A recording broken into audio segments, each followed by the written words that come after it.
You are along for the ride with the Mad Dog and Cole. I can't get no satisfaction. Farrell, what up? Champions usually do pretty good. Correct. Hey, stay tuned. We got the infamous Scottie Deubler coming up next, episode 14.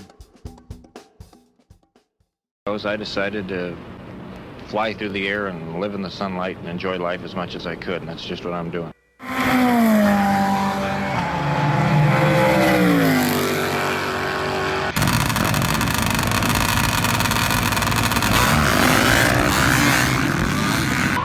it's happening. Everybody stay calm. What's the procedure, everyone? What's the procedure? Stay calm. Wait.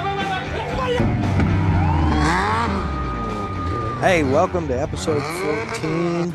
We are excited to have the one and only Mr. Scottie Deubler, coming up in just a minute. I take care of a little business. We want to be sure and thank Kicker Performance Audio for their continued support. Kicker.com for all your marine, off-road, on-road, car, truck, motorcycle, or personal audio needs. Hit them up, kicker.com. And of course, where would I be without my white wraps, my white shades? They're part of me. Thank you, bombereyewear.com, Bomber Floating Eyewear. Tommy, you're on to something. He's building the Levi's of sunglasses and eyewear. There's OSHA safety approved. Polarized lenses is what I'm wearing. These boogie bombs are just, they're the boogie bomb. Bombereyewear.com. Let's get right to it. All right, without further ado, ladies and gentlemen, Scottie Deubler. Scottie, welcome. Thank you for being here, buddy. Hey, well, thanks for having us, and it's good to see you and your sunglasses and your mustache. Thank you, buddy. Hey, just for those listening, man, Scottie 2021 was inducted into the Hot Shoe Hall of Fame, I believe. Yeah. American Flat Track Hall of Fame.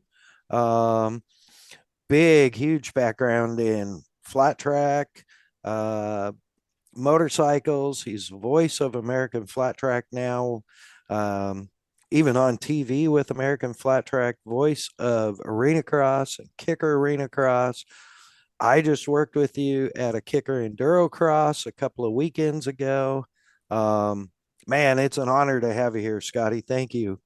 No, I appreciate it. I don't usually sit on the other side of this because I did a podcast for about 4 years, and I like your seat better asking the questions. So it's a little bit like I'm on the hot seat over here. But yeah, no, it's an honor to come talk to you, and nice to meet you too, Cole. And I'm ready to have some fun. And Cole discovered a little background. What was that that you hit me with right before he joined in, Cole? Just a couple quick things, just the fact that you started out riding motocross, as many do, Yep. real close to my heart because that's what I did for the first 30 years. And obviously BMX racing, which is what we would do during the week when you couldn't ride motocross. So I don't know, just and just the fact that you're a historian and such a fan of the sport. I mean, that just right away when I was looking at your page just hit home.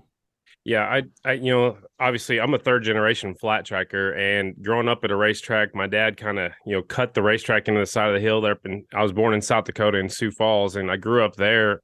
And, I went to the racetrack, all the time, like every day, almost, working on the track or doing whatever as a kid, throwing rocks at people or whatever you do as a little kid. And then I just never wanted to race flat track. So when we moved to Oklahoma, I tried BMX at about 13 or 14 years of age. Did that for a while. Then I switched to motocross, and I made it all the way up to intermediate. Never went pro. My last motocross race, I was racing against the pros. I think I was running second, behind one of the top guys around here. And I went over the handlebars, broke collarbone and 5 ribs. And my dad looked at me and he goes, "Are you ready to try flat track yet?" And I'm like, sure, why not? So I healed up from that, and we hopped in a van and went and bought a 600cc Rotax in Phoenix, Arizona. Didn't even start the motorcycle, threw it in the van, and drove back to Oklahoma and started racing flat track. So, yep, I love motocross. I mean, I love arena cross and supercross too, but flat track definitely has my heart because of the family heritage in flat track.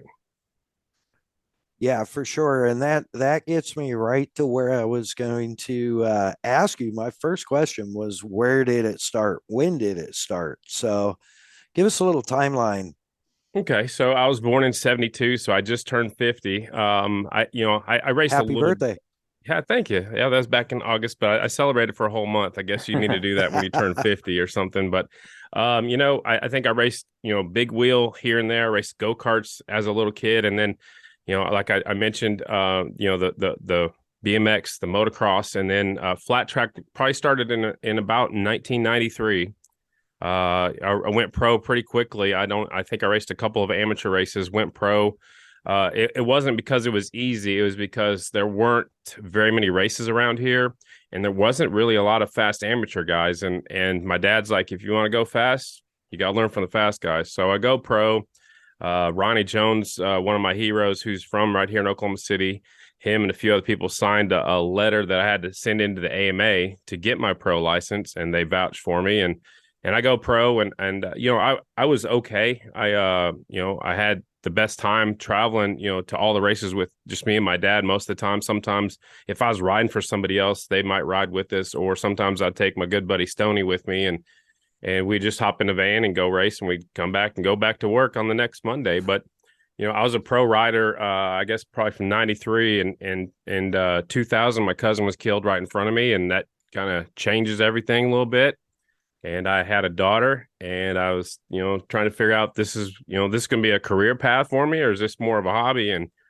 And I raced a couple times in '01 and just a couple times in 2002 and hung it up. So, I'm a firm believer in everything happens for a reason. And, it took me from behind the bars to behind the microphone. Yeah, and wow. That's sad, but it's a great outlook, and getting behind the microphone. Man, I want to see you rip around a track for sure. Yeah. But I really always thoroughly enjoy when you're behind the microphone.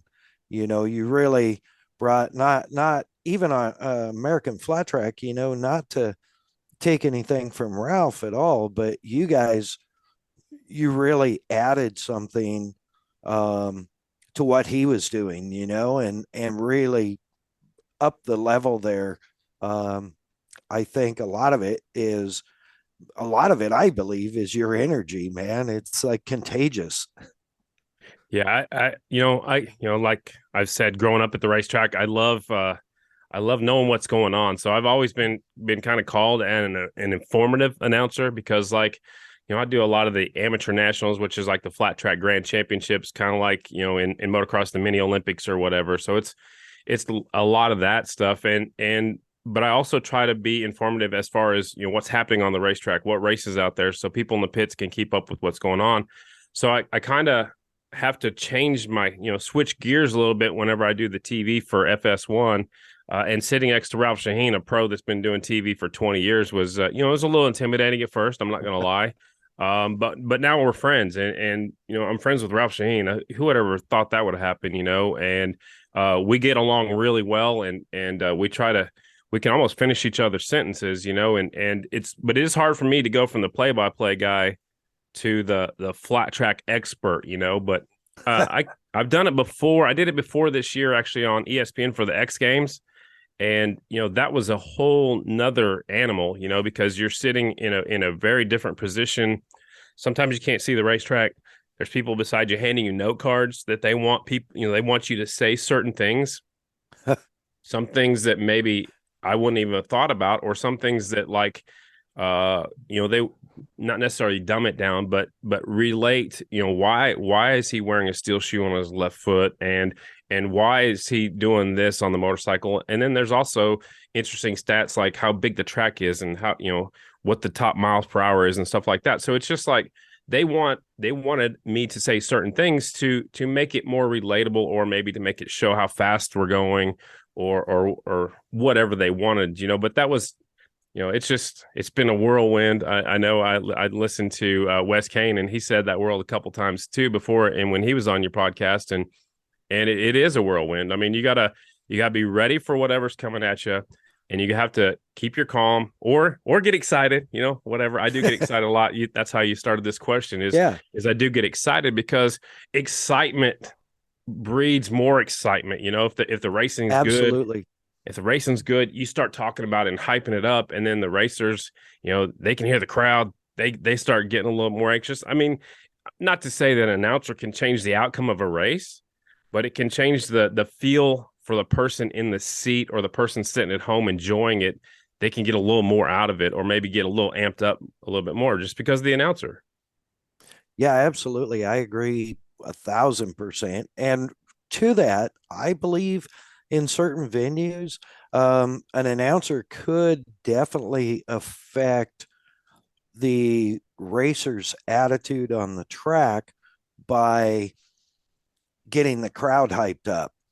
So especially the bull rings, the short track stuff, if it's anywhere near close and you're getting the crowd hyped up, I guarantee you whoever's close to whoever hears that over the bike. I mean, we've all ridden, we've all raced, so I don't know how you hear it, but if people are going batshit crazy, you can hear it. I don't know how, but it's the way it is. And as a rider, it's like a shot of adrenaline. It definitely is. I think, I don't think that it maybe, like I said, could change the outcome of the race, but it could change the outcome of how that person's riding. If they know somebody's coming, they might ride a little differently, or they might, be a little bit more protective, or they might look over their shoulder and say, who's coming? Or why is the crowd getting excited? I mean, you never know, but I like, being excited. I mean, if it's a boring race, that's all right. Make it exciting for the race for third or whatever. If the leader's gone, who cares? Let's talk about the race for fifth place. That guy, he's tried and worked and has as much time as that leader does out there. And if he's got a good race going on for fourth and fifth, or fifth and sixth, or 12th and 13th, it doesn't matter. If there's nothing else to talk about, let's go back and talk about how exciting that race is. That's an awesome perspective for sure. And that's something I forgot to mention right off the get-go. Was Scottie is the host of Off the Groove podcast. Now, I got it right, didn't I? Yeah, you did. And it's kind of on a little hiatus right now. My partner kind of stepped away, and he's kind of trying to do his own thing. And I just, man, I don't, it's easy to do when you have another person. You've got Cole, your Sir Mix-a-Lot, your DJ up there who does the stuff behind the scenes, which there's a lot that people don't even think about when you do a podcast. They think it's just you record it and, send it to the outer world or wherever the heck it goes, but there's a lot more to it. So my partner kind of stepped away earlier this year. We did 4 years in a row, 217 episodes every week. Wow, I think we missed 1 week for something, but then we made it up with two the next week or something like that. So 217 episodes. I'm not going to take all the credit, because my buddy Chris Carter did it with me, and our vision going into it was to get to know the riders. On TV, you get to see the riders when they're out there on the track. Maybe you get to see the top three at the end of each race. Maybe that's not a given, unless you're there at the races. But I want to know their backstory. Like how did Joe Smith over here from the middle of nowhere, Kalamazoo, get started in flat track? And that's why I keep saying but it was a 2-man project. That's why we did the podcast. I wanted people to know and maybe relate to that person. Maybe Lauren over here, Mad Dog might relate because that guy grew up on a XL 100 or something like. I mean, it's just little bitty things like that. But if you can get, or if I could get one person to relate to that one rider, maybe he's got a new fan. Maybe there's a connection there that will last the rest of their life. Maybe they'll have something to talk about. Maybe they'll see that these guys are human beings and not just professional motorcycle racers, and that's why we did it. And it was about flat track. Sometimes, most of the time, we talk to the riders. Sometimes we talk to mechanics. Sometimes we talk to even promoters. I've talked to, several different people. I've talked to filmmakers on there, and it was quite an experience, and it put me in a different position, like this, the seat you're sitting in right there, able to dictate where the conversation goes. Sometimes you get off the rails, and that's even funner, because Yeah. sometimes you find out stuff about that person you had no idea. And I'm sure that's what you're going to find out right now. And that's what you're learning with this podcast, Mad Dog, is that everybody has a story. Everybody's story is different, but most of the time we have the same goals. We're in it because we love two wheels, or we're in it because we love racing, or, something like that. Yeah, for sure. And that's a big thing. I'm unscripted. I've been on guests on other podcasts, and some of them have been very scripted or very structured, I should say. Yep. And I really struggle with that because you've spent time talking to me. I'm not good at staying structured. So I've really, that's the reason that I had a lot of stories, and people were like, "Oh man, you got to start a podcast." And I'm like, that'd be cool. But what'd be cooler is to do a podcast, because I know so many people across so many industries, and get their backstories, and get, what fires them, what fuels them. And that, relating to that, I want to jump back because you're a third generation flat tracker. So your dad, I know your dad was, that means your grandfather? Yes. So it starts with my grandpa. Everybody calls him Pa. And that was Dan Deubler. And he's, everybody knew him growing up from Sioux Falls, South Dakota. He was a bull taco dealer. He loves bull tacos. Like, he can tell you, just looking at a VIN number of the bull taco, he can tell you, what size it is and where it was made and all that, fun stuff. And he's just a guru. Well, then my dad raced. My dad's two sisters raced, and my dad's brother raced. So my two aunts and my uncle raced. And then my uncle's cousin is the one that raced too, that was killed. But, it's just, what I regret is when my dad was racing, I don't remember sitting back and just watching it all as my dad was racing. So I don't remember a lot of his races. He got hurt. And just when he had me, he decided he needed to change gears and start being, get a real job and all that fun stuff. But later on in life, I remember my grandpa was racing it was called the VDTRA, Vintage Dirt Track Racing Association. And so he was at a lot of my earlier flat track races when I was like, 18, 19, 20 years old, maybe 21 years old, somewhere around there. He'd be racing the vintage classes and winning like everything. He was really good. He'd win the 250 class, sometimes the 360 class. He'd run the over 50 class, and he raced until he was 84 years old.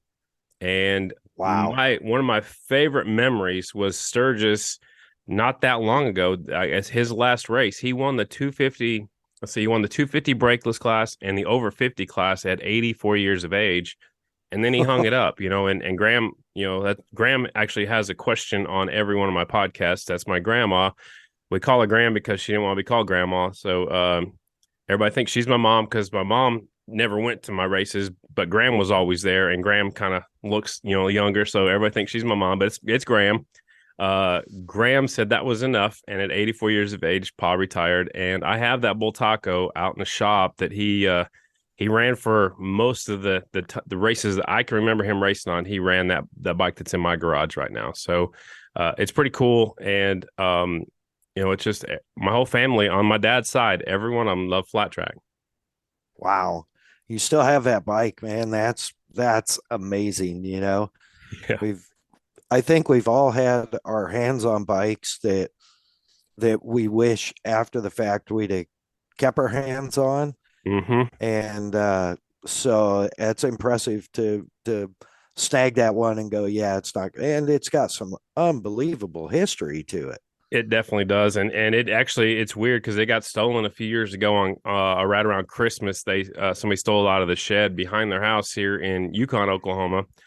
Somebody posted an ad for it on Facebook Marketplace, and my dad knew a police officer, and they kind of set up a little bit of a deal and ended up being a sting. But the guy that had it wasn't the guy that stole it, or that was his story. And I don't think he actually did much time for it. But when Pa got it back, he completely went back through it.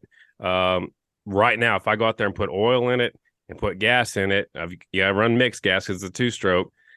it's ready to race, and he put a deal on the side so you can stick a starter on the side of it because he didn't want to kick it anymore at 84 years of age, and so he just stick a starter motor on the side and fire it up and go. But I don't know that I'll ever do that. I mean, it's got no oil, no gas, so at some point it might be right behind me if I get my podcast going again. It might be Art behind me. So yeah, that thing's never leaving my house or never leaving my possession. I say it's really cool. And I'll cherish that forever. It kind of sounds like Cole's XR 100. Is it, Cole? Yeah, we have an XR80 and an XR100 that will never leave the family. You know, they come out on Christmas and Thanksgiving, and maybe $100 gets thrown on the table, but that's how you fight for your rights in the Farrell family. There you go. It's certain sentimental bikes like that you just hang on to forever, and I'm sure we're not the only ones. I mean, if we talk to more people that we know, I'm sure everybody has that one bike that they've kept, and there's also that one bike that they let get away, and I probably have a few motocross bikes that I wish I had back, but I still have my 600cc Rotax that I was racing when I quit. And I have my TY80, a Trials 80, like in 1975. That was my first motorcycle. And I have my Rotax and I'm not letting go of. I don't plan on letting go of any of them. So Hey, you got to hang on to that stuff. It's I regret that I haven't held on to a lot or very little of anything from any of my bikes, any of my quads, any of the stock car stuff. And, a lot of the stock car stuff was all before social media, and before you carried a camera in your back pocket everywhere you went. So there's very, very little. I think my dad has some videos where of the Volvo circle track car I built. He came out twice to the racetrack to watch us run that. But he was a busy guy, and so it's it's so important to hang on to that stuff. And I look back now and just really regret, I don't really the brute force, my last race quad. I miss it, but I'm also like, what am I going to do with it? It was 575 pounds of pure awesome. right.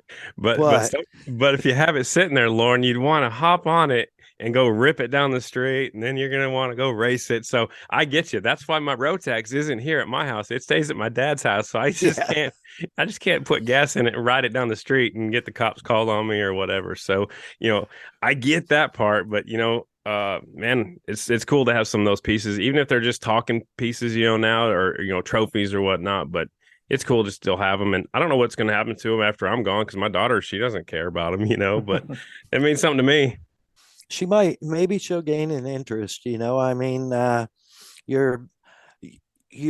not that you haven't been, but you're progressing even further and further and further into becoming such an iconic figure in motorcycle racing across the board. Not just, yeah, you're working with Ralph Shaheen, but Ralph's a cool dude. I'm through you, I got to know Ralph and got to become friends with Ralph, which was really cool. But, you slap yourself on the back, because that wouldn't have happened. I wouldn't be friends with Ralph and consider him friends if it wasn't for you and how rad of a guy you are, Well, no, I appreciate it. I'm just the lucky guy that's from, a little kid growing up in South Dakota. Actually grew up, basically, I'm an Okie. I was transplanted to Oklahoma when I was about 8 or so, but I consider myself an Okie. But I'm lucky because I get to talk about my favorite sport. It's flat track, and then, throw in some monster trucks. I did monster trucks last weekend down in Texas. And then, I'm still doing a couple enduro crosses. I do some arena cross stuff. West Kane kind of has a hold of it right now, and that's fine. It kind of goes through cycles. And I was explained one time by somebody that, the announcer's kind of like a monster truck. If you have the same monster truck at every show every year, it gets old. So you got to switch it up sometimes. So, I mean, that's one way to look at it. Of course, I would love to be still doing the Arena Cross series, and it's got new owners, and Wes is doing the pro stuff. And maybe I'll do some of the amateur races here and there. We'll see. But, I'm just a lucky guy that gets to talk about motorcycle racing most of the time. And then if not motorcycle racing, monster trucks. And that's just a bunch of gearheads getting together and having a good old time. And yeah, I'm the hype man for that too. I can get the crowd to do. It's weird with the guy with the microphone. You can get the crowd pretty much if you want them to stand on their head. I'm sure somebody do it for you or try. Yeah, it's crazy. Yeah, it's amazing what people do for a kicker bullfrog. Yeah, that is no kidding. That's one of my favorite deals. If we're gonna give something away, and if there's a good prize out there, like a kicker bullfrog or some headphones or anything the kicker makes, man, people will do just about anything that they can. Take off their shirt, swinging around in a circle. They'll do the YMCA. You can you get them to act like a monkey. You can get them to do whatever you want. Yeah, that's incredible power. Yeah. And I don't know that in that situation, you're actually required to be responsible with that power. So that's got to be kind of fun. It definitely is. And, I miss racing a whole lot, and especially when I go to like the Springfield Mile, and I've heard you talk about Springfield before, and there's other racetracks that I go to, and I was like, man, if I was racing, I could probably finish, let me see, probably about third or fourth. I'm not going to say I go out there and win it, because I'm old and slow and fat and everything, but the adrenaline that you get as a racer, the only way that I can get close to that is like at an arena cross or enduro cross or monster truck show, when you're out on the floor and you have 4,000 people, 10,000 people, whatever, and their eyeballs are looking at you, your adrenaline starts flowing, and you can mess it up, or you can go out there and have fun with it, or you can go out there and act like a fool. I'll go out there and dance. I don't care, because people aren't going to remember me because of that. They're there for entertainment, and I'll have some fun with people. I'll, there's nothing I like more than making people smile, and not making them have fun, but helping them to have fun, whether they knew they were going there to have fun or not. They're going to have fun if I'm there. And if I can reward somebody with the free kicker bullfrog, or even a t-shirt, a kicker t-shirt, or anything like that, that makes my day. That makes me feel good that they left there happy and they had fun. Yeah, man, you do such a great job. And when we were at Prescott Valley, unfortunately, I was behind the grandstands outside of the arena, if you will. Right. I was still in the building, so I could hear the fans, but I couldn't hear a lot of what you were saying. But I could tell by what's the word, Cole? Intonation in his voice. I could tell just by how your voice was, even though I couldn't understand what you were saying, and the crowd's reaction, almost what was going on. And that was super rad. That's cool. It was really cool. I was a little bit surprised. You surprised me at opening ceremonies by telling whatever 5,000 people it was my birthday. Yeah. Yep. That was all right. It happens. See, that's part of my joy right there. See, I get to put people on the spot and have fun with people, and the Law Tigers guy, I've known him for quite a while, and a familiar face down there to interview somebody is always a good time too. And yeah, it's your birthday, so people need to know that. So there you go. Yeah, no, it was a great time, and really one of the real highlights, because this is coming, was Graham was there. Graham definitely was there. So it's funny, but she is a diehard race fan, so she doesn't want to miss anything. So we had to be there early. She lives down in Sun City in the wintertime, and the joke in the Deubler side of the family is that she has the keys to the water truck, because we have to be there as soon as the gates open, because she's got to give the keys to the water truck driver so they can start watering the track. So she can get her seat picked out. Anyway, so she didn't want to leave the building floor. So when they kicked everybody out at at 5 o'clock or whatever time, the practice was over and the amateur qualifying was over. Well, she got to sit down there with the arena or the endurocross workers. Julie and Karen were down there, and and then I went and found you, and you actually, I want to say thank you to you and the Striking Viking for taking the time out of your day to come down to the other end just to meet Graham, because she knows you just from seeing you at Flat Track, but so she could talk to you and meet your lovely wife. I just want to say thanks for doing that, and because she wants to know everybody and everything. She wants to know what's going on and why you're there and what kicker audio is and stuff like that. I mean, that's just her. She wants to know what's going on. Yeah, I think I met her. Was she at the OKC mile? Yeah. They live in Oklahoma. Yeah, they live in Oklahoma City in the summertime, and so the Oklahoma City was. And then she goes down to the Texas half mile at Texas Motor Speedway. She's been down there. I don't know if you went to that one or not. And then she's at Springfield, so she goes to quite a few of them still. Not as many as she would like to, but Paul likes it better when he can stay and watch it on Fans Choice because he can hear me better. Some of the racetracks you can't hear the announcer over the speakers, and so he likes being able to hear me better. So if I could figure out a way to make it where he could hear me the whole time, he'd probably want to be at every race too. Yeah, I can't remember which track it was. I think it was OKC last year in June when I met Graham. And I've caught her on your podcast a few times, and oh yeah, she's a personality, man. She is for sure. But that whole race thing runs deep in your blood, because I was watching the amateurs. She was engaged, dude.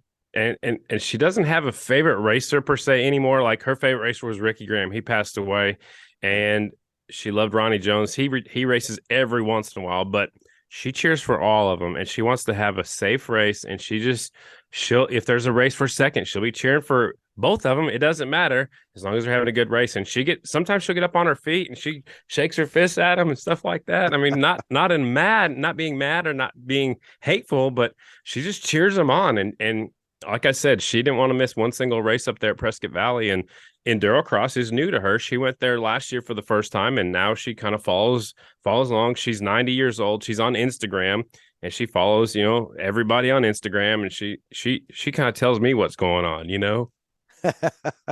That's awesome. Yeah, it's man, such like she's just a gem, and thanks for shouting us out. But I told the Viking, I'm like, baby, Graham's here. You gotta come meet Graham.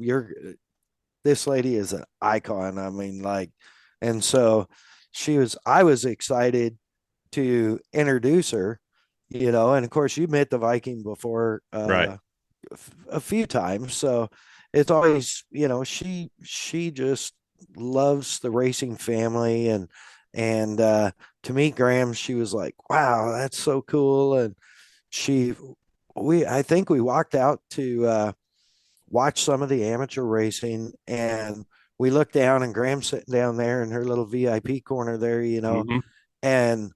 and even the Viking was like, man, she's not missing a thing. I'm like, no, she's probably calling the race in her head. Probably so. That's probably where I get it from. I don't think she left her seat. Maybe she went to the bathroom when they kicked everybody out at 5. But I finally went up there, and I said, did you eat anything? She's like, no. So I went back and got a couple of cookies and a bottle of water. I'm like, Graham, we've been here since like 2. I said, we're not going to leave here probably till like 10. I said, you got to have some kind of substance. And she goes, well, I just don't want to miss anything. I'm like, there's going to be another race right after that one, I promise you. But no, Graham's awesome, and she watches Dirt Vision, she watches NASCAR. She, we got out to. When I got to her house out in Sun City, we turned on the TV. The internet wasn't working, so we stole the internet from the neighbor, and we streamed a World of Outlaw late model race. I'm like, it's just like she just doesn't want to miss nothing. If there's a race on, it's going to be on her computer, on her phone, or on her TV, or both. She might have the World of Outlaws going on one, and she might have Supercross going on something else, or whatever. And it's just all racing. I mean, flat track, of course, is her passion too, just because she grew up in it, and all four of her kids raced and two of her grandkids and her husband raced.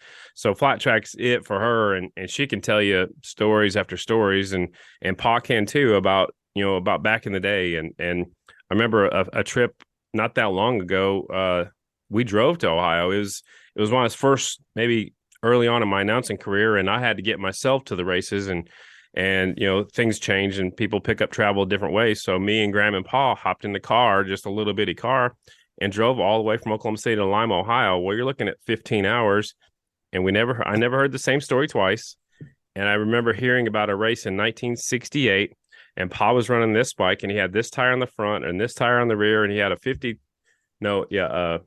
15 front sprocket and a 48 rear sprocket, and he was running third gear, and he was chasing down so-and-so, and so-and-so was behind him. I'm like, I can't remember what I ate for dinner yesterday, but you can remember what happened, 54 years ago or whatever, however long. I'm like, just the knowledge that they have, and the memory that they have of things, and maybe there's too much going on in our brains today, and there's too much available on our cell phones that we can look at and we forget things. Or I'm not making excuses, but I'm just saying, things change, but the memories that the generation before us, Mad Dog, have is amazing. And we've a few people have recorded some of Pa's stories, and he doesn't know it. He's probably gonna know it now because they're gonna listen to this podcast. But just to have some of those stories and just those memories of their races back in the day, and just it's incredible, how much they both love racing still, and they're 90 and 91 years old.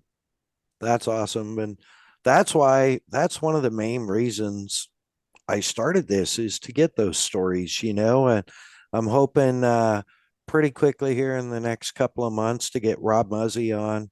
I'm sure that'll be, I spent 8 years working with him, and I'm sure that'll be 3 episodes, Yeah, that's gonna be good stuff, because you've told me and shared some pictures with me that I had no idea. I mean, you know the Muzzy name, and you see it here and there, but just to hear the stories directly from him, that'll be gold. I mean, capture as much as you can, because it's just some of the stories people have never heard before, and some of the stories are going to refresh people's memory, and fire up a new love for it, or remembering, and maybe they'll go out in the shed and get their bike out that has a Muzzy exhaust, or who knows what, but yep. Man, that'll be gold. If you can get that stuff, do it.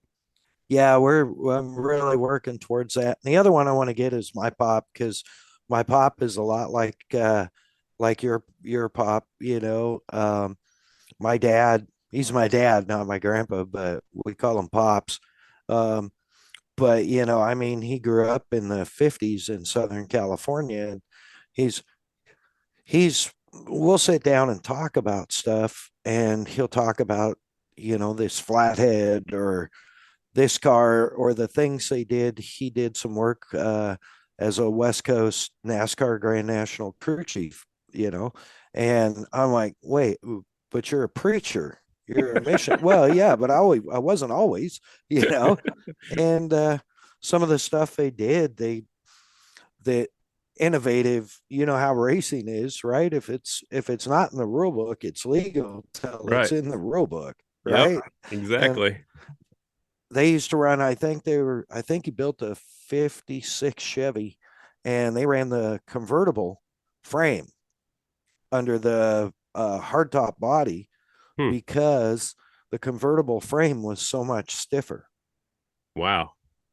Who And knew? I mean, that's just a little like secret. that. Just one little secret that could have made him go faster.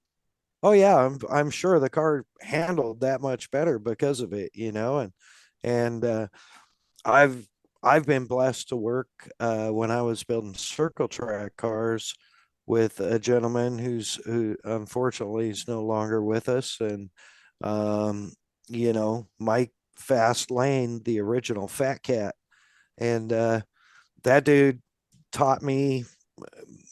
He probably forgot more than he taught me, but he taught me so much. And I wish he was around, that I could get him on the podcast and just hear some of his old stories from the 60s, and stuff like that. And that's one of the things that's driving me on this, is like, I don't care who listens. I don't care how many viewers we have. I don't care how many downloads. It's for me, it's not about that. I want to get the stories, I want to like the stories about your grandpa. I mean, man, who knew, I mean, 80 years old and still handing it to 50-year-olds. I mean, come on, for Exactly. reals. Right. Exactly. So yeah, it's definitely worth it. If nothing else, you get the stories and and whoever you have on there gets to tell their story too, and that's important too, because, sometimes you might not ever, might not hear those stories unless they give a platform or a way for them to tell that story. Their best friends might know it, but their neighbors might not know it, and if they have an outlet, which you're the outlet, so keep doing what you're doing. Well, thank you.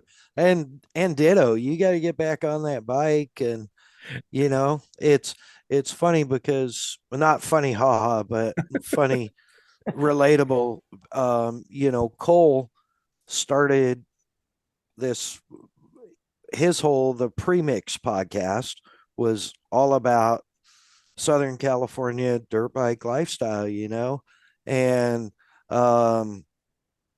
I was blessed to be a guest on there, I think once, Yeah, twice. once we had about a 3 hour episode and we didn't even get to anything, you know? Well, I didn't want to. I flipped the tables on him halfway through, and he wasn't ready for that. But it was fun. But he and I don't know if you caught the Cole 9 Yards episode 1 or 2, but Cole's won some AMA championships, and one of the very few people in the world that I know that successfully can wrestle a KX 500 on a racetrack. No, thank you. No, Yeah, thank you. You let it do the talking, you know? You're Yeah, just you just along for the ride. hang on. Yeah, yeah, man. yeah. So he um yeah, but then unfortunate accident, and now he's got some plates and rods holding his back together, and kind of the podcast kind of fell off, and he's not riding right now. And um it's like that's why I wanted to have him as a guest right off the get-go, because it's like, well, I tricked him. True. I did, because I told him, "Hey, can you produce this podcast? I'm going to actually pull the trigger. Will you produce it for me? Just do the hard stuff, because I'm dumb and I just want to talk." And he's like, "Yeah, okay, cool." I figured since he had all the background and knew what he'd been doing, um, and so then I'm like, "Oh, but I want you on it, at least for this first For the one, for the or opening maybe segment, two." yeah, yeah. Yeah, yeah. And now I've got him here the whole time, and it's really cool, because I know he idolizes guys like you and Wes, and we're working on getting Destry on. Wait, It's just a matter of time frame, and I know he had posters of Destry on his wall when he was a kid. So that's cool. um That is true. But yeah, you know like you said, Scotty, it's so funny to get these stories documented, especially when I had to do my own podcast, Hmm. because you never think about your own life because it's already happened, or maybe your friend or maybe your buddy knows, but when you have to sit down and think about it again, it's like, oh yeah, I did do that, or I lost to that guy, or yeah, I did hit that fence. So it is fun to get this stuff documented, like you said, and I think it is important as well. Definitely, I agree with that for sure.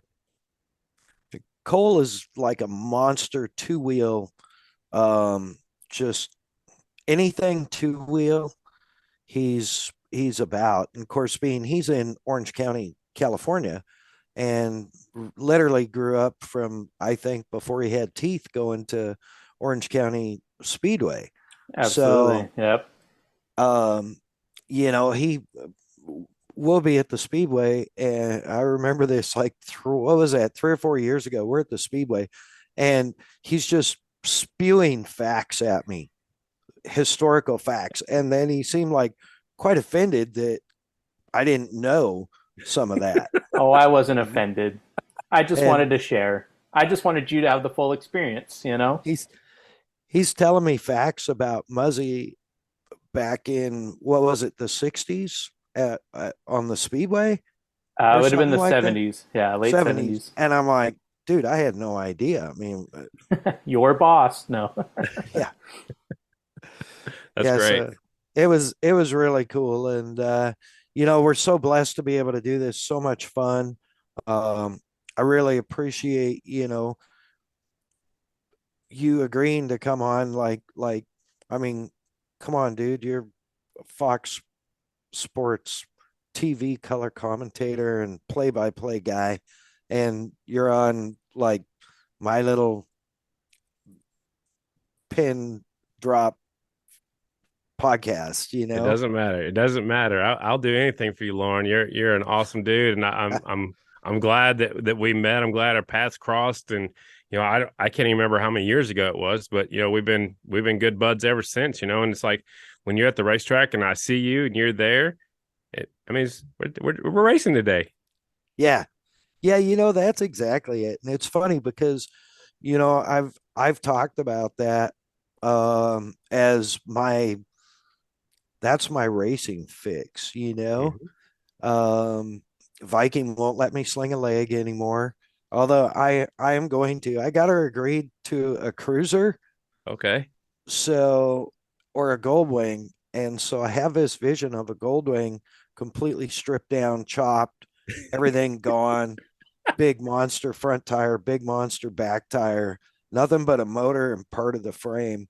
And I don't, she's not in the office here, so she won't know, but those bikes have plenty of horsepower. Oh yeah, They're just they're just combined with so much crap on top of them that they're weighted down. They're choked down. You gotta let yep, them breathe. they're just really fat. So it'll lean it out a little bit and have some fun for sure. But that's if I ever get any time between work. And I hear you. um I'm definitely so blessed to be able to go to these races. And we by the way, anytime you want to come out to Havasu, we got a spare room. All right, uh, I appreciate it. and You looking they're for a roommate or just a temporary deal here? I mean, yeah, what are we no. doing? Things can be Any, arranged. anything you want, buddy. Perfect. Whatever you want. Perfect. The You need to get out of that Oklahoma cold for a week. Come on over. Appreciate it. We'll catch. They've got Havasu 95 Speedway here, and they run circle track race cars. Okay. And so it's, you were talking about being away from the racing and trying to get that fix. And I hadn't gone to a circle track for almost 30 years because it's it's worse than heroin or meth or crank, man. When you've built cars and you've had success, and it's like I just stayed away from it because I knew better. And Viking talked me into going along with some of my friends here, and it was super cool. It was really rad for me because at the end of the night, she's like, wow, you know so much about these things. And at that point, I realized I basically crew chiefed every class, The whole every night. race, Yep. all Yep. night. Yep. And so it was kind of embarrassing, but it also made me feel good, and man, just hearing your voice on the mic, when we're at events, you guys, I've been blessed to work with a lot of great announcers, but there's the passion you have that you can really feel that, like, especially at American Flat Track, you can really feel that. Places like Springfield, where even though I was behind the bleachers, I could actually hear you over Yeah. on the PA Yeah. system. And the way you approach it and the way you do it, I was able to, I'm actually looking at the live stream in live stats. I wasn't watching the live stream because I'm supposed to be working, but I did I did have the AFT app going, and I could be like, oh, here's where we're at, and I also love the fact that I'm like, hey, so Springfield, what's their lap times? And you're like, oh, they should be right around here, and I'm like, oh wow, what kind of speed average is that? Oh, Sacramento's, what'd you tell me? Sacramento's like 93, and Springfield should be up around 100 or something Yeah, like. And I'm like, Springfield will be a little bit faster just because of the shape of the racetrack, in my opinion. But yeah, I mean, it's just I have all that in the back of my brain, and I don't know how it got there, and I don't know why it's not leaving, but it just stays there. And like you were just saying, one of my biggest compliments, Mad Dog, was from Dave Zanotti, who's the team owner and crew chief for Briar Bauman, and he actually told this story to my dad, but then he's actually told me the story since then. But he can sit back in the pit area and listen to me and know exactly what the track's doing or exactly know what's going on. He doesn't have to go out there and watch every lap. He can stay in the pits and keep working on that bike or keep tuning in or fine tuning it. Just listen to me and how I'm explaining how the day's going, stuff like that. And he knows exactly what the track's doing. And to me, that was a huge compliment coming from a guy who has won a championship as a team owner. His father won a championship as a team owner. And for him to give me that great of a compliment was really awesome, because that's what I want to do. I want people to be able to close their eyes, or like you're on the other side of the grandstands, and know exactly what's going on out there. I don't want to dumb it down too much, but at the same time, we'll talk about Zanotti's rider. Why is Briar Bauman going to the high line? Well, it's because the track is worked up. He's at the edge of the high line, right up against the cush. That's the fastest way around the racetrack right now. Oh, here comes so-and-so around the bottom of the track. Well, it works very good down here in 1 and 2, but it's not going to work as good down there in 3 and 4, or whatever the case may be. But if I can relay that to people, because maybe a new fan didn't quite realize that Briar's up there against the cushion, or that so-and-so is running the bottom of the racetrack, and if I can relay as much of that information over the PA system or over the TV or however you're listening to me, that's what I want to do. And I want people to be aware of everything that's going on out there. I take some of it for granted, and I try not to dumb it down too much, because I don't want people like hardcore people are like, why is he telling us that? But also I got to remember that there might be new people. Just by some chance, we might have a new race fan at that race or watching on TV. So I want them to get into it, and I want them to understand why something's happening. If I can do that, and that's my goal, is just entertainment. And racing is entertainment, whether people want to believe that or not. That's why it's on TV. It's because it's entertaining. So yeah, you got to remember that too. You don't want to dumb it down too much, but you also don't want, I don't know, there's just so much that goes into it, but you want to make people enjoy and understand what's going on. well, and the amazing thing is, and anybody that's listening to this, that may sound like an unbelievably complex equation that Scottie's working through all the time, but he does it 100% naturally. And not everybody can do that. You're truly an artist, especially the track breakdown stuff. Yeah. Man, I was thinking when you were talking about that, I was like, oh, I wonder if he's talking about Sacramento, because Sacramento 1 and 2, the low groove was just garbage. Mm-hmm. It was really good on entry, but then it turned to dust. Yep. And I remember you commenting on that during your during the races, on how it was, really what'd you call it, unpredictable or something like that down on the low groove.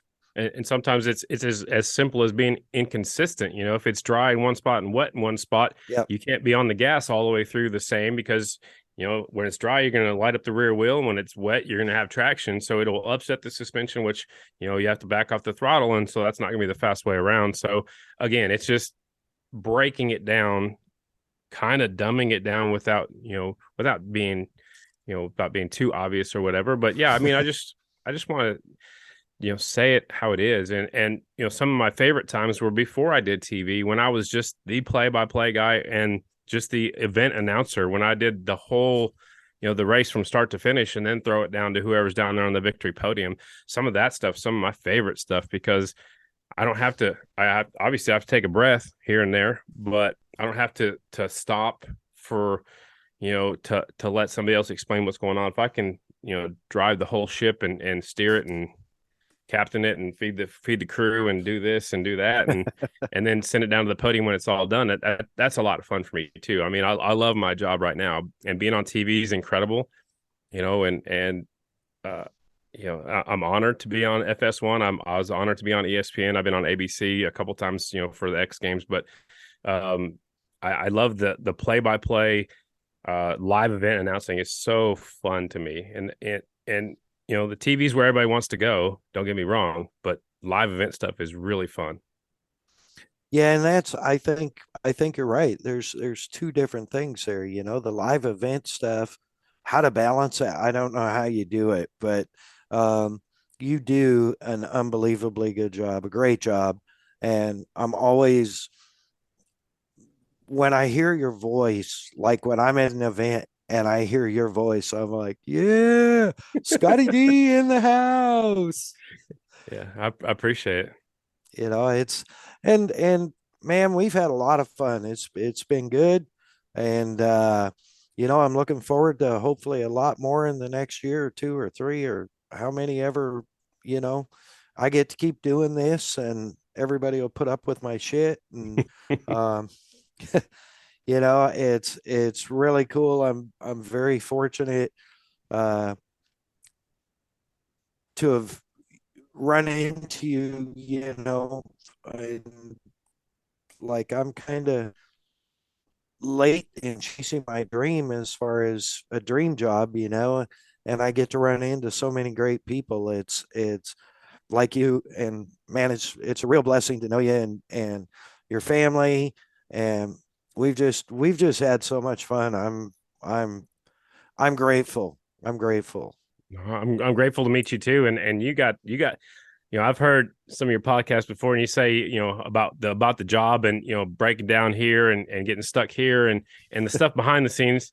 But every bit of it, when you get to the track, when you get to the hotel where everybody's hanging out, all that part of it is worth it. It's worth, getting stuck and sleeping in an airport. It's worth not getting to see your mom on her birthday every year because you're in Springfield, Illinois. I mean, my mom's not going to listen to this, so I'll be all right. But, there's stuff like that you do miss, but it's okay because you're with your race family at a racetrack where you want to be, So, I mean, all the stuff getting there is hard. I mean, I probably spent more nights at a hotel this year than I did at my house. Well, everybody, I tell people what I do, and they're like, oh, that's a cool job. You get to travel a lot. Well, yeah, I'd rather be on the couch watching TV if I could do the job from there. But the travel, the hotels, eating out every day, it gets old, but it's definitely worth it. I mean, just to meet people like you, to see the race family when you get to the racetrack, you look forward to seeing Raymond Rizzo, our preacher. You look forward to seeing him. You look forward to seeing the tech officials, because I've known them for over 20 years. I've known some of them from when I raced, and then there's people at each town we go to that I've known since I raced motorcycles, which is crazy to me, because I've been announcing for American Flat Track for 14. This is the end of my 14th year. So I was racing way before that. I stopped racing in 2003. So that's a long time ago, but I still get to see some of the familiar faces. Then you get to see their kids, and then sometimes you get to see their grandkids, and stuff like that. And just, you stay in contact with people that you like and people that have the same interests. And, I think me and you are going to be friends until one of us kicks the bucket. Hopefully that's not for a long, long time, because I want to be friends with you forever, So it's just, all that stuff is definitely worth it. Yeah. It's a hard job. It's a fun job, but the friendships you make and, the time I spent with my dad when I was racing, that's priceless. You can't put a price on that. And there's other people that have the exact same story, and we just live it a little bit different now that we're not racing. We still going there. We're still having fun. We're still seeing our friends and making new friends too. So it's awesome. Yeah, for sure. I couldn't agree more. And the whole race family deal is just, um, man, you hit it on the head. It's like, yay, whatever happened, like when I was going to Springfield. Shout out to Trailers Direct to Springfield, Jeremy. I know you're listening. Thank you again for helping me out, buddy. But that was like I showed up and I'm at the track the next morning and I'm like, okay, my trailer's missing a spindle and, I'm getting the booth set up and then I get to see everybody and, uh, even Sacramento, we're cooking to death, Mhm. and, and it's Scotty's birthday. And wasn't your birthday at Sacramento and Ralph's both? Well, mine was actually the night before Sacramento. I was down at Lodi at the Lodi Cycle Bowl. I do that every year before Sac, and then I I think well, Corey Texter's is the day before mine. Jesse Janish is the day of Sacramento, and then Zach, who's in the booth, the American Flat Track booth, his was on the 21st, and then Ralph's like the 26th or somewhere like that. So there's just a whole bunch of us in August. And I was starting to think, what happened 9 months before that? Well, it's right around Christmas time. So I don't know. Maybe I'm a Christmas present. I don't know, but yeah. I mean, but it was 106 degrees out when we're starting the bikes up on the racetrack, and everybody's dying. But you know what? We all did it. It was the same for everybody. You have to get through some of those things just because the next race will be better, and at least we're at a racetrack. Yeah, and it was cool because we were all together. So it was super cool. Yeah, man, I look forward to it. I know, dude, we gotta have you on again because this is just so much fun. We've got so much other stuff that we can cover history wise, I think, and bikes. I've we got to get an episode where I'll just shut the hell up and you and Cole can talk about bikes. All right, that'll be I've fun. I've had I've had my fair share and lived my fair share. I realized very early on that I wasn't ever going to be a good motocross racer. Um, so I went to the street and to the road courses and um, had I guess what you'd call somewhat success there, was blessed. Mostly just blessed to live through my stupidity because I didn't have any talent. I was just dumb. Yeah.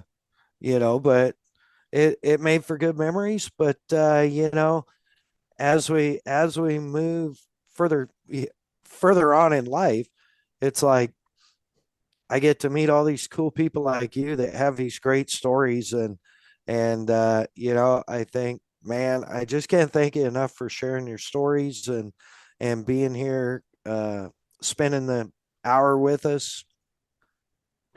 Yeah, we're pushing the hour. What's our timer, Cole? Yeah, we're about hour 10. Oh shit. Yeah, I'm supposed to. This was originally designed to be like a 45-minute hyperactive podcast, but I get so engaged in people's stories that I don't want to say, "Hey, let's cut and do a phase two." Right, right, exactly. Especially when you're deep into it and everything is going good, everything's flowing, you just kind of let it go sometimes. But before I sign off, I just want to say thanks to you and Cole for having me on. And for anybody listening that thinks that they can't do something, you can do anything you want to. Just put your mind to it. I never thought I'd be on TV. Here I am. I never thought I would be in front of thousands of people. Here I am. I mean, anything can happen. Everything can happen. Just go out there and do it. Yeah. Amen. Amen. Wise words from a wise man. So, rapid fire, red or green? Green, always green. I knew that was coming. Cole and I talked about that earlier because you Yep. started out with Kawasaki, I believe. Yeah, when I was racing motocross, it was always Kawasaki's, and the Kawasaki shop just a half a mile from my house used to sponsor me, and Kawasaki. I've had green on everything, and the color of the podcast is Kawasaki green, so it's always green. I got a green koozie right here. I mean, I it's saw green. that. It's go green, go. Yeah, yeah. Awesome. Awesome. Coffee or Dr. Pepper? Dr. Pepper all day, every day. This is true, Cole. 23 flavors taste like heaven. That's it. That says, since you can see me, there says 23 flavors right there. So they all Yeah. taste like heaven. M&M's or Hershey bar? Ugh, I'm not a big chocolate guy, but I'd have to do M&M's, I guess. All right, that's cool. White bread or brown bread? White. Don't eat a Wonder lot of bread. bread. Don't eat a lot of bread, but if I do some sandwiches, I'll buy white bread. There you go. Right on. Well, Scottie, you got anybody you want to thank? Man, just everybody who believed in me. I mean, like my dad for believing in me, let me chase my dream all around the country. Grandparents for helping inspire me. They still inspire me to do stuff. It's amazing what they do. I got to thank American Flat Track for giving me the chance to be the voice, and that goes all the way back to Mike Kidd and it was Mike and Gary Kidd. I know they had arena cross not too long ago, but back before they did the Buku arena cross, they were running American Flat Track, and Mike Kidd's the one that hired me right off the bat. And he's actually the one that put a post on the Flat Track forum if anybody wanted to be in the limelight and travel and blah blah blah. And that he's the reason I started announcing, and that was for Monster Jam back in 2003. So Wow. That was Mike Kidd. I probably don't thank Mike Kidd enough for that, just giving me that little boost to put a resume out there. And my family just for putting up with the missed birthdays and supporting me and they still my mom's side's not into racing, but they all know what's going on. They keep track of where I'm at, and that's really cool. Dad's whole family, they all know exactly what's going on with racing because they're all diehard race fans. But and then just my partner on the podcast, Chris Carter, I want to thank him for 4 years of we had to look at each other just like we're looking at each other right now on Zoom, or we did it on Skype. But and there's a lot of hours. I mean, sometimes people don't realize what goes into a podcast or into a production like that. So thank him. There's a lot of people. When I was racing, a lot of people took a chance on me and sponsored me. Topeka Harley Davidson was one of my big sponsors there at the end. I got help from Yamaha also at the end of my career, which was very cool to be, get free stuff from Yamaha. Whoever would have thought that would have happened, but that was really cool. Johnny Isaacs was a part of that deal. Again, my dad, above and beyond, for hours and hours and hours in the shop to make my bike where when, I had very few mechanicals, and that's because of my dad, and hours behind the steering wheel, driving down the road. Because when you're racing, you hop in the van, we always had a Dodge Maxi van. You put 2 or 3 bikes in the back and you take off down the road on Friday, and you're home right before work on Monday. And so, the countless hours of no sleep driving down the road. And I know that doesn't have anything to do with announcing, but he's a huge part of my life, and I wouldn't be where I am without him. And thank you and Cole for having me on the podcast. It's a lot of fun to sit on the chair over here and not have to figure out what question I'm going to ask next and stuff. So it's a good time. Thank you. It's awesome. I know it's kind of flipped for you, but I try not to ask too many questions. I kind of like throw it out there and then we'll see what happens, and sometimes we got to wing it. Right now, I'm kind of in a remote area in Havasu, and our internet provider Booster, which is 3 houses away, apparently melted down this morning. Oh, that's always fun. We're actually, so I've been stressing. I'm literally hot spotting this off of my phone. And what you said about behind the scenes, Cole and I were on probably 20 minutes before we sent you the invite, just checking the video and checking audio, and because I'm like, oh man, I know what's going to happen. We're going to lock up right in the middle. We're going to lose Sky. It's going to be a disaster, and we've made it. So it happens like that, and you just got to go with the flow. And it happened to me before. I think I didn't have electricity before, and I've had to go sit in the car in a parking lot at Starbucks, and sometimes the quality is good, sometimes it sucks, and you just kind of got to roll with it. And it's like as a racer, you go to a racetrack and they're running late for whatever reason. So I mean, they're just technical issues, and you just steam right through it. Yep. Yeah. Well, we, that's kind of that's one thing, being recording from hotel rooms and whatever. That's I part of what I like. It's part of being along for the ride, right?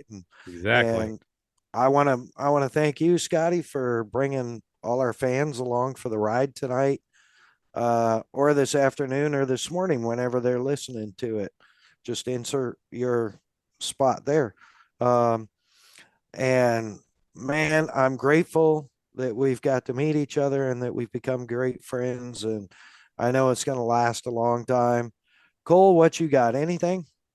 Just thank you again, Scotty, for coming on. It's a pleasure to get to meet you. I've only heard you on the television for years and years. So, yeah, I can't wait to talk bikes next time.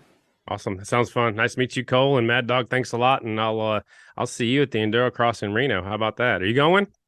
No, I'm not. I actually, There's the sorry. biggest I appointment was, of the podcast right there. There it is. uh, Man, we'll save the best for last. Wah, wah, wah.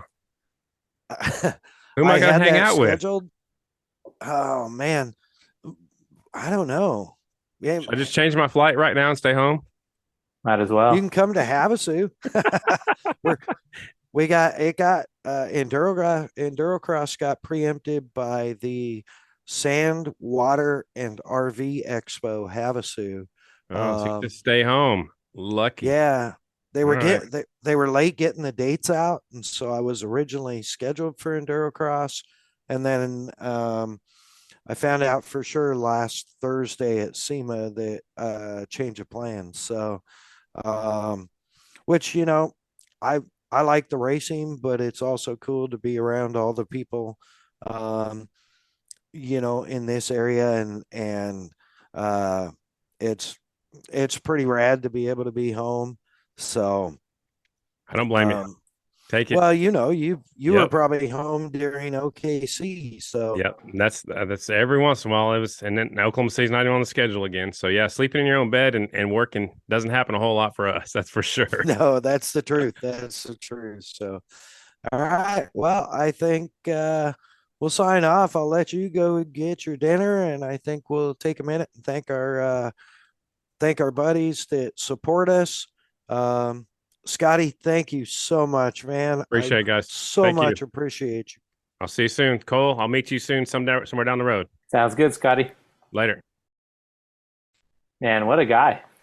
Man, yeah, so much energy, and he's like that all the time. I think he was actually toned down just a bit, but we are running long, so I'm going to take this minute right now. Be sure and shout out. I already did, but I want to give a shout out to my bud Jeremy, Trailers Direct of Springfield. If you need trailer help, man, look him up if you're in that area for sure. Um, Kicker Audio, Kicker Performance Audio, Kicker Marine Audio, Kicker Off Road Audio. The best of the best of the best. I'm so grateful to have them as partners, and just help me out whenever I need help, and also keep me working. So I'm very grateful for that. I wouldn't have met Scotty if it wasn't for Kickers. So, just one more reason to be grateful to Kickers. Kicker.com for all your audio needs: car, boat, motorcycle, off road, side by side, or personal audio. Hit them up, kicker.com. Bomber Floating Eyewear, the Levi's of eyewear. They're indestructible. You'll wear them till they're completely worn through, and then you'll keep them around because you love them. Man, they're so tough.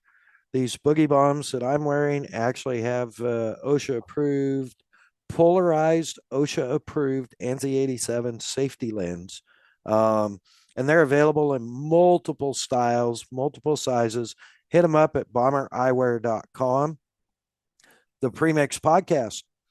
If you want to be involved, want to follow desert racing, hit up Premix Podcast. Give them a like, give them a follow on Instagram at the Premix Podcast, all one word. Always appreciated. Man, Cole does a great job, and I've noticed even in the last year and a half that your quality of content is getting better and better and better, man. Um, a lot of the stuff that I see you getting now is right up there with like Fish and those guys. Oh, I So wouldn't say that, but no, I'm I don't know. What are you doing if you're not trying to get better, right? So thank you for the yeah, kind words. It's inspiring. It's motivating, I should absolutely. say. Yeah. Well, and just keep getting it, keep getting it done. It's there's always something to do. Always. It never ends, which is a good thing. Yeah, there's always ways to grow. So at that, I think Cole, you got anything else you need to hit? No, nothing right now. Just yeah, we're right in the smack middle of desert season now, so couldn't be happier. And I'll leave it at Right that. on. Right on, brother. Well, I guess that's it for episode 14 with Scottie Deubler. Mad Dog out.